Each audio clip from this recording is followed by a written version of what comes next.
Hey guys, आज की इस वीडियो में हम क्लास 7th की एनसीईआरटी ज्योग्राफी को पढ़ेंगे। नाउ चैप्टर हमारा इन्वायरमेंट है, पहला चैप्टर है। तो आगे बढ़ने से पहले आपसे रिक्वेस्ट है, प्लीज़ वीडियो को लाइक करना और चैनल को सब्सक्राइब करना। पहले एक छोटी सी स्टोरी से यहाँ पे इन्होंने स्टार्ट किया है। एक लड़का है, रवि है। वो छुट्टी के बाद स्कूल पे वापस आता है और नोट्स करता है कि जो प्लेग्राउंड है यहाँ पे कुछ काम चल रहा है। तो लोगों से इसने पूछा और लोग इसको कहने लगे कि यहाँ पे एक बड़ी सारी बिल्डिंग जो है वो बनेगी। उस बिल्डिंग को यहाँ पे बनाया जाएगा जिसके बहुत सारे फ्लैट्स होंगे। रवि यहाँ पे रो पड़ा और रवि ने ये कहा कि ये जो बड़ा सारा प्लेग्राउंड है यहाँ पे सॉफ्ट ग्रास है, नरम नरम ग्रास है, मैरीगोल्ड्स, बटरफ्लाइज, तो ये कहाँ जाएंगी। इसने अपनी फीलिंग्स को शेयर किया क्लासमेट के साथ असेंबली में।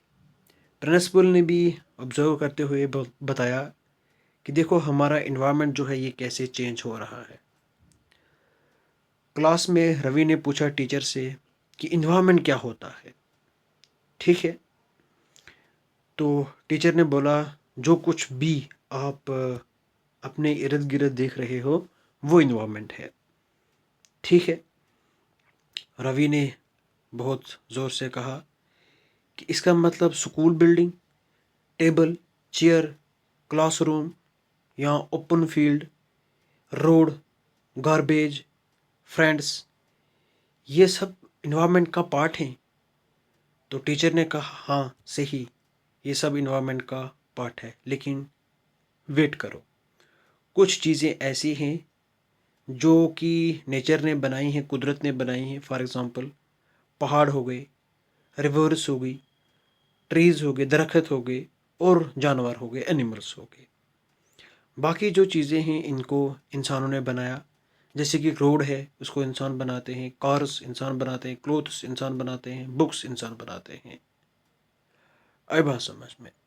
नो, इन्वायरमेंट जो है ये बेसिक लाइफ सपोर्ट सिस्टम है। ये हमें एयर प्रोवाइड करता है ब्रीथ के लिए, वाटर ड्रिंकिंग के लिए, पीने के लिए, फूड देता है हमें खाने के लिए, एंड लैंड जिस पे हम रहते हैं। ह्यूमन बींग्स इस इन्वायरमेंट को मॉडिफाई करते हैं अपनी नीड्स के हिसाब से। कार्स बनाई इंसानों ने ताकि जो ट्रांसपोर्ट है वो फास्ट हो जाए, लेकिन कार्स जो है वो एयर को पोल्यूट कर रही हैं, वाटर पोल्यूशन हो रहा है। ठीक है, आई बात समझ में? नाउ फैक्ट्रीज बनाई इंसानों ने, ह्यूमन बींग्स ने कार्स बनाई, मिल्स बनाई, फैक्ट्रीज बनाई और कंटेनर्स को मैन्युफैक्चर किया। तो इसी तरह ह्यूमन बींग्स ने नेचुरल इन्वायरमेंट को मॉडिफाई किया। नाउ आगे चलते हैं। इन्वायरमेंट के कंपोनेंट्स आप देख सकते हो। इन्वायरमेंट्स के कंपोनेंट्स क्या क्या हैं इसको मैं बताऊंगा। तो सबसे पहले अगर हम देखें तो इन्वायरमेंट के ब्रॉडली 3 कंपोनेंट्स हैं, ह्यूमन मेड, नेचुरल और ह्यूमन। ह्यूमन भी एक कंपोनेंट है। नेचुरल कंपोनेंट्स की अगर हम बात करें तो यहाँ पे लैंड, लिथोस्फीयर जिस पे हम रहते हैं, एयर यानी कि एटमॉस्फेयर जो कि हमें हवा देता है सांस लेने के लिए, वाटर इसको हम हाइड्रोस्फीयर कहते हैं, लिविंग थिंग्स जो कि हमारी बायोस्फीयर कहलाती है। ह्यूमन मेड कंपोनेंट क्या है? Buildings, parks, bridges, roads, mountains and industries, ये लोगों ने बनाए। ह्यूमन भी एक कंपोनेंट है इन्वायरमेंट का। तो इसमें हमारे पास individual, family, community, religion, educational institutes, ठीक है, and economic institutes, political situation, ये चीज़ें हमारी ह्यूमन कंपोनेंट में आती हैं। ठीक है, डिमांड्स हमारी इंक्रीज़ होती हैं डे बाय डे, इसी वजह से हम इन्वायरमेंट को भी मॉडिफाई करते हैं, इवन हम नेचुरल सराउंडिंग्स को भी डिस्ट्रॉय करते हैं। ठीक है, तो ऊपर जो भी बातें हो रही इससे हमें ये पता चलता है कि लोग और भी बाकी चीज़ें जो कि हमारे इर्द गिर्द हैं, इसमें लिविंग ऑर्गेनिजम्स हैं, इसमें माउंटेन्स हैं, इसमें एयर है, प्लांट्स हैं, एनिमल्स हैं, इसी को हम इन्वायरमेंट कहते हैं। कॉम्बिनेशन ऑफ नेचुरल और ह्यूमन मेड फिनोमिनास, तो ये हमारे इन्वायरमेंट में है। ठीक है, नेचुरल जो भी इन्वायरमेंट हमारा है उसको हम क्या बोलते हैं, बायोटिक और अबायोटिक। ठीक है, ये दोनों एग्जिस्ट करते हैं हमारी अर्थ पे।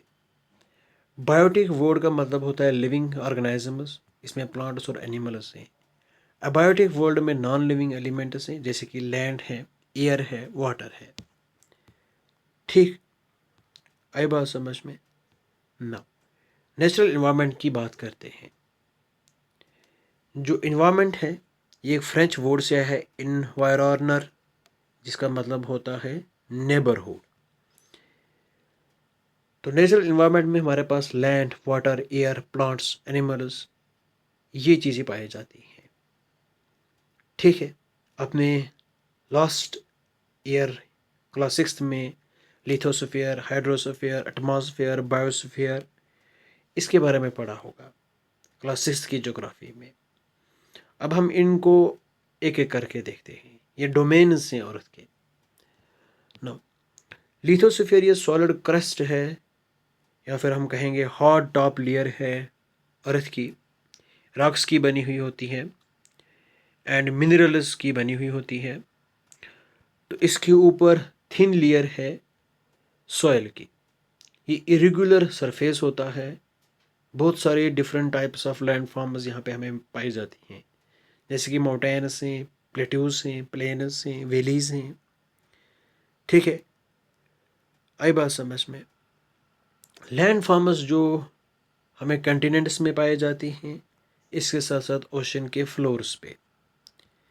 लिथोस्फीयर जो है ये वो डोमेन है अर्थ का जहाँ पे फॉरेस्ट्स, ग्रासलैंड्स ग्रेजिंग के लिए, land for agriculture, human settlements, इसके साथ साथ मिनरल वेल्थ भी हमें लिथोस्फीयर में देखने को मिलती है। ठीक है, ये हमने पहले पढ़ा था।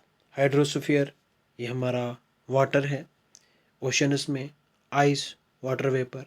एटमॉस्फेयर इसमें हमारी गैसेस हैं, एयर है। बायोस्फीयर ये तीनों कंपोनेंट्स को मिला के बनता है, हाइड्रोस्फीयर को, लिथोस्फीयर को और बायोस्फीयर को। इसमें लिविंग थिंग्स पाए जाते हैं। तो वाटर को हम हाइड्रोस्फीयर बोलते हैं, डोमेन ऑफ वाटर इसको हम हाइड्रोस्फीयर बोलते हैं। इसमें वाटर पाया जाता है डिफरेंट टाइप्स में। वाटर बॉडीज हैं जैसे कि रिवर्स, लेक्स, सीज, ओशंस। ये जो वाटर है ये एसेंशियल है लिविंग ऑर्गेनिजम्स के लिए। एटमॉस्फेयर एक थिन लेयर है एयर की, जो कि अर्थ के इर्द गिर्द है। ग्रेविटेशनल फोर्स जो अर्थ की है ये होल्ड करके रखती है एटमॉस्फेयर को अपने इर्द गिर्द। ये जो एटमॉस्फेयर है ये हमें प्रोटेक्ट करता है हार्मफुल रेज से, और जो हीट आती है सन से, हार्मफुल रेज जो आती है सन से, उनसे हमें ये प्रोटेक्ट करता है। इसमें बहुत सारे गैसेस पाए जाते हैं, इसके साथ साथ डस्ट पाई जाती है, वाटर वेपर्स पाए जाते हैं। एटमॉस्फेयर में चेंज होती है तो वेदर और क्लाइमेट भी चेंज होता है। एनिमल और प्लांट किंगडम ये दोनों मिलकर बायोस्फीयर बनाते हैं। ठीक है, आई बात समझ में। ये नैरो जोन है अर्थ की जहाँ पे लैंड, एयर, वाटर इंटरेक्ट होते हैं एक दूसरे के साथ। अब इकोसिस्टम क्या है? इकोसिस्टम ये कैसे बनती है? जब लिविंग ऑर्गेनिजम्स इंटरेक्ट होते हैं एक दूसरे के साथ और फिजिकल और केमिकल फैक्टर ऑफ इन्वायरमेंट के साथ। इन्वायरमेंट के जो फिजिकल और केमिकल फैक्टर्स हैं उनके साथ जब इंटरेक्ट होंगे लिविंग ऑर्गेनिजम्स, तो जहाँ पे वो रहते हैं उसी को हम इकोसिस्टम बोलते हैं। हर एक ऑर्गेनिजम्स लिंक होता है इन फैक्टर्स के साथ, और ये एनर्जी को ट्रांसफ़र करते हैं, transfer of energy and material. ठीक है, इकोसिस्टम क्या है? अगर हम बात करें तो हर एक प्लांट, एनिमल और ह्यूमन बीइंग, ये डिपेंड करता है इमीडिएट सराउंडिंग पे। ठीक है, और ये इंटरडिपेंड होते हैं एक दूसरे के ऊपर। इसी relation between the living organisms और रिलेशन बिटवीन ऑर्गेनिजम्स और इसके सराउंडिंग के ऊपर जो भी रिलेशन है उसी को हम इकोसिस्टम बोलते हैं। यहाँ पे डिफरेंट टाइप से इकोसिस्टम की बड़ी बड़ी इकोसिस्टम हैं, जैसे कि rain forest, grassland, desert, mountains, lakes, rivers, oceans, even कि स्मॉल पॉन्ड भी हमारा इकोसिस्टम कहलाता है। अगर हम बात करें तो 5 जून को हर साल, एवरी ईयर, हमारा वर्ल्ड इन्वायरमेंट डे होता है। ठीक है, कब? 5 जून को। आई बात समझ में? नाउ ह्यूमन इन्वायरमेंट की बात करते हैं। ह्यूमन बीइंग्स इंटरेक्ट होते हैं इन्वायरमेंट के साथ और मॉडिफाई करते हैं इन्वायरमेंट को अकॉर्डिंग टू नीड्स के हिसाब से इन्वायरमेंट को मॉडिफाई करते हैं। जो पुराने लोग होते थे, उन्होंने अपने आप को अडॉप्ट किया नेचुरल सराउंडिंग के साथ। ठीक है, ये पहले सिंपल लाइफ जीते थे और अपनी जो भी इनकी ज़रूरत होती थी वो नेचर से ये फुलफ़िल करते थे। ठीक है, कुदरत से वो फुलफ़िल करते थे, नेचर से। ये एनिमल्स को यहाँ पे हंट करते थे, किल करते थे, उसका शिकार करते थे। ये लोग जो थे ये कपड़ों के बदले पत्तों को पहनते थे। धीरे धीरे करके इन्होंने इन्वायरमेंट को मॉडिफाई किया, नीड्स बढ़ती गई और नीड्स जो है ये वैरी हैं एक जगह से दूसरी जगह। तो लोगों ने ये सीखा कि कैसे जीना चाहिए और लोगों ने इन्वायरमेंट को अपने हिसाब से मॉडिफाई किया। लोगों ने लर्न किया कि कैसे क्रॉप्स को ग्रो किया जाए, कैसे एनिमल्स को डोमेस्टिकेट किया जाए, रखा जाए, पाला जाए। एंड तब जाके लोग जो हैं वो एक जगह पे सेटल हुए। लोगों ने अपने घर बनाए, मकान बनाए, बिल्डिंग्स बनाई। ठीक है, तो लोगों ने एनिमल्स को यहाँ पे रखना स्टार्ट कर दिया, क्रॉप्स को यहाँ पे उगाना स्टार्ट कर दिया, तो सेटल्ड लाइफ आ गई। व्हील यानी कि टायर को, व्हील को, ठीक है, जो गाड़ी का पहिया होता है ना, उसको यहाँ पे डिस्कवर किया, उसको यहाँ पे बनाया, इन्वेंट किया, इजाद किया। सरप्लस फूड उगाया लोगों ने एंड बार्टर सिस्टम इमर्ज हुआ। बार्टर सिस्टम का मतलब है मैं आपको पेन दूंगा और पेंसिल लूँगा। ठीक है, चीज़ के बदले चीज़, ये चीज़ें निकल कर आई। ट्रेड जो है स्टार्ट हुआ, कॉमर्स डेवलप हुआ, कारोबार स्टार्ट हुआ, लेना देना स्टार्ट हुआ, इंडस्ट्रियल रेवोल्यूशन आया। ठीक है, तो लार्ज स्केल पे प्रोडक्शन हुआ, इंडस्ट्रीज़ बनाई, तो फिर मास प्रोडक्शन हुआ। आए समझ में? ट्रांसपोर्टेशन फास्टर हो गया, धीरे धीरे करके गाड़ियाँ आ गई, ट्रेन आ गई, पोर्ट्स बने। ठीक है, शिप्स आ गई, फिर एरोप्लेन्स आ गए एंड इंफॉर्मेशन रेवोल्यूशन, इसने कम्युनिकेशन को ईजियर बना दिया। आज दुनिया एक विलेज की तरह है। आप फ़ोन करोगे, कुछ सेकंडों में आप अमेरिका में जाके बंदे से वीडियो कॉल पे मिलोगे। अभी वो 1 सेकंड में आपको मैसेज कर सकता है। ठीक है, आई बात समझ में? तो लोगों ने अपने हिसाब से इन्वायरमेंट को मॉडिफाई किया। जैसे कि हम समर्स में अलग अलग कपड़े और अलग अलग फूड खाते हैं और विंटर्स में अलग किस्म का कपड़ा, अलग किस्म का फूड।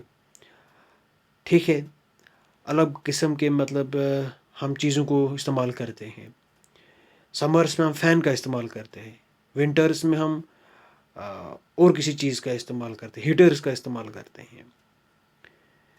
ठीक है, इसी तरह लोगों ने अपने इन्वायरमेंट को मॉडिफाई किया। आई होप आपको ये जो वीडियो है पसंद आई होगी। वीडियो को लाइक करना और चैनल को सब्सक्राइब करना। Thank you and bye bye, have a nice day.